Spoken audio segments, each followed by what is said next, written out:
Hello everyone students. तो आज मैं आपको टॉपिक पढ़ाऊंगी, उसका नाम है फोटोसिंथेसिस। तो सबसे पहले हम इसको समझ लेते हैं कि फोटोसिंथेसिस होता क्या है।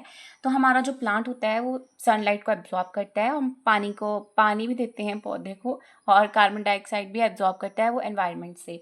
तो ये क्या करता है, ये रिलीज आउट करता है ऑक्सीजन को। अगर हम इसको रिएक्शन की फॉर्म में समझते हैं तो ये क्या होता है, जब हमारा carbon dioxide water in the presence of a sunlight molecule of glucose को फॉर्म करता है, यानी कि फूड को, और रिलीज आउट करता है ऑक्सीजन, और इसके साथ हमारा वाटर भी रिलीज आउट होता है। तो इसी ही प्रोसेस को हम फोटोसिंथेसिस कहते हैं।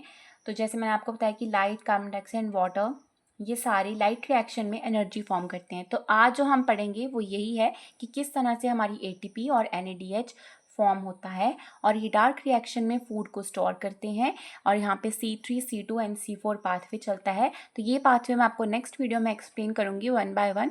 तो सबसे पहले हम देख लेते हैं कि ये जो हमारा फोटोसिंथेसिस है ये एक्चुअल में हो कैसे रहा है। ये कहाँ पे होता है, ये होता है लीव्स में।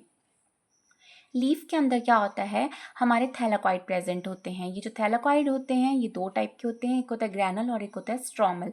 तो यहाँ पे अगर आप देखते हैं तो यहाँ पे एक स्टैक जैसा दिख रहा है, इसको हम ग्रैना बोलते हैं। और जो हमारा ये आपस में कनेक्ट कर रहे हैं ग्रैना थैलाकॉइड को, उसको हम स्ट्रोमल थैलाकॉइड बोलते हैं, क्योंकि इस स्पेस को हम स्ट्रोमा बोलते हैं और इसको हम ग्रैना बोलते हैं। बस ये दो ही चीज़ें याद रखनी है कि इसके अंदर एक स्ट्रोमा होता है, ग्रैना होता है। ये जो बिल्डिंग जैसे दिख रही है, दिस इज योर ग्रैना। और जो हमारे थैलाकॉइड होते हैं, इन्हीं में ये जो फोटोसिंथेसिस रिएक्शन होता है लीफ के अंदर होता है। तो सबसे पहले हम समझते हैं अपना नॉन साइक्लिक रिएक्शन। लेकिन हमारे रिएक्शन सेंटर्स भी हमें देखने पड़ेंगे कि दो तरीके के रिएक्शन सेंटर होते हैं। वो कहाँ पे प्रेजेंट होते हैं, इन्हीं थैलाकॉइड के अंदर प्रेजेंट होते हैं। और जो हमारा PS2 होता है वो 680 नैनोमीटर की एब्जॉर्प्शन पीक में एब्जॉर्ब होता है, और जो PS1 होता है वो 700 नैनोमीटर में एब्जॉर्ब होता है। तो सबसे पहले हम नॉन साइक्लिक फॉस्फोरिलेशन को देख लेते हैं। तो स्टूडेंट्स, सबसे पहले हम इसको समझते हैं। यहाँ पे बिल्कुल इसको देख के घबराना नहीं है, दिस इज़ वेरी इजी। तो मैं आपको वन बाय वन इसको समझाती हूँ। जैसे मैंने आपको पहले बताया कि वो जो स्टैक्स जैसे थे वो ग्रैना थे, और इसको हम बोलते हैं थैलाकॉइड ग्रैना। तो यानी कि ये जो मैंने आपको यहाँ पे पोर्शन बनाया है ये यही है, लेकिन इसको मैं थोड़ा एनलार्ज करके बता रही हूँ कि किस तरह से ये रिएक्शन होता है। तो यहाँ पे अब मैं आपको बता देती हूँ, जैसे जो ग्रैनल थैलाकॉइड होते हैं उसमें PS1 भी होता है और PS2 भी होता है, मतलब दोनों रिएक्शन सेंटर होते हैं। तो सबसे पहले क्या होता है कि जो लाइट है 680 नैनोमीटर की वेवलेंथ की, वो हमारे PS1 के रिएक्शन सेंटर पे पड़ती है और ये एब्जॉर्ब करता है लाइट को। और जब हमारी लाइट एक रिएक्शन सेंटर पे पड़ती है तो क्या होता है, इलेक्ट्रॉन रिलीज आउट होता है, और जब इलेक्ट्रॉन हमारे एक्साइट हो जाते हैं और ऊपर की तरफ जाते हैं उसको हम बोलते हैं अपहील मूवमेंट। और जो इसमें सबसे पहले इस इलेक्ट्रॉन को एब्जॉर्ब करते हैं उसको हम बोलते हैं फियोफाइटिन। तो ये आपने याद रखना है कि इसमें सबसे पहले कौन एब्जॉर्ब कर रहा है, कि सीक्वेंस में ये इलेक्ट्रॉन्स जा रहे हैं। तो this is very important to learn. उसके बाद ये इलेक्ट्रॉन्स जो होते हैं वो फाइटोक्यूनिन, साइटोक्रोम B6FN, फाइटोसियानिन में जाते हैं। ये ETS चेन होती है और यहीं से हमारे इलेक्ट्रॉन्स मूव ऑन करते हैं। फिर ये PS1 इसको एब्जॉर्ब करता है और वहीं पे फिर ये रिलीज आउट करते हैं, और इसका जो प्राइमरी एक्सेप्टर होता है PS1 का वो है हमारा FES, और ये इलेक्ट्रॉन देता है फेरोडॉक्सिन को। अब ये जो हमारा PS1 है, यहाँ पे एक एंजाइम प्रेजेंट होता है, it is have this enzyme, and this enzyme is called as NADH reductase, and in the presence of these electrons are get absorbed, और ये एक एनर्जी की यूनिट बना देता है जिसको हम NADPH बोलते हैं। ओके, तो मेन तो हमारा यही था कि हम रिएक्शन में क्या करेंगे, एनर्जी की यूनिट्स फॉर्म करेंगे। तो यहाँ पे NADH भी फॉर्म हो जाता है।